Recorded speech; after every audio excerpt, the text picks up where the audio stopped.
Great to see you, everyone. Welcome to our international talks on Kunming. Today, we invite your guest from America, Luke. Hello, everyone. It's a pleasure to be here. Thank you, Luke. So please introduce yourself first. My name is Luke Dauner. I'm from America, the USA, and I've been living here in Kunming for 4 years. Why do you think that Kunming can win this opportunity to hold COP15? I think COP15 is a hugely important meeting coming up. I think biodiversity in general is an incredibly important issue. A lot of people tend to pay attention to climate change, or climate change gets the most media attention. Yeah. But biodiversity is an equal, if not more important issue, in my opinion, in some ways. And it's great that it's being held here in Kunming, because Kunming and Yunnan and China as a whole has a lot to contribute to the conversation around biodiversity and how we protect biodiversity.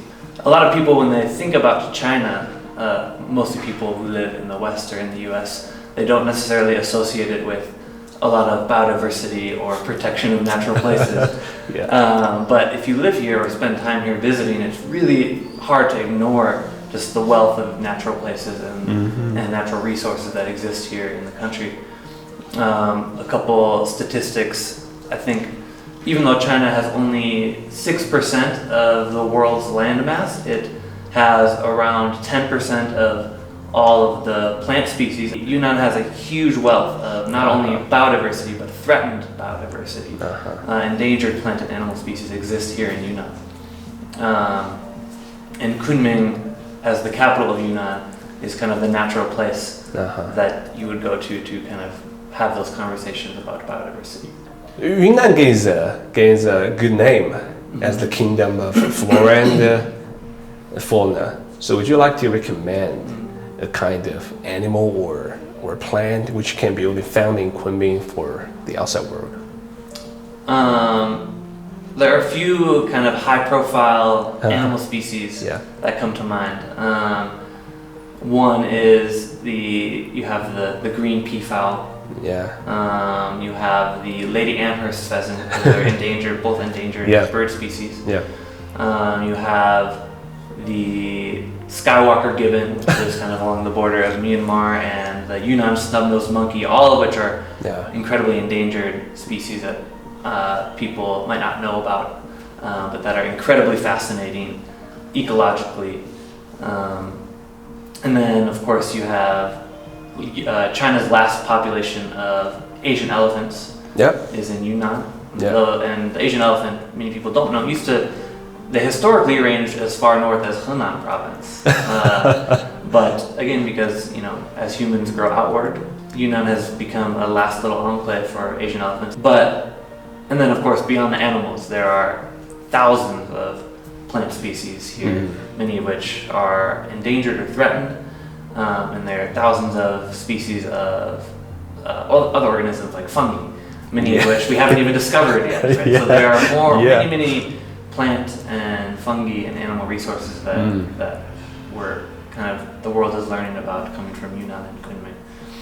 I think with the animal species, one thing that's important to recognize with them is conservation efforts that focus on an animal like the Asian elephant or the Yunnan snub-nosed monkey. Those are important not just because they protect the animal itself, but those species serve as what are called umbrella species for the rest of the plant and animal and vertebrate species that live interconnected with them in their ecosystem. Yeah, I think when we speak of the biodiversity protection, some people say we just focus on protecting some animals, but I believe those plants are important as well. So protecting animals and plants, I believe, can create a very useful and effective symbiosis relationship. I completely agree. Yeah, I'm so impressed that you have a lot of knowledge about it. I'm impressed. Thank you. So, I wonder, do you have any expectation or some like anticipation toward the COP15? I have high hopes for COP15, as I think many people do probably. my hope is that the parties come together and create ambitious goals. One goal, for example, that has been put forward by scientists is protecting 30% of the Earth's land and sea by 2030 as a way to prevent mass extinction that's already occurring and as a way to prevent biodiversity collapse.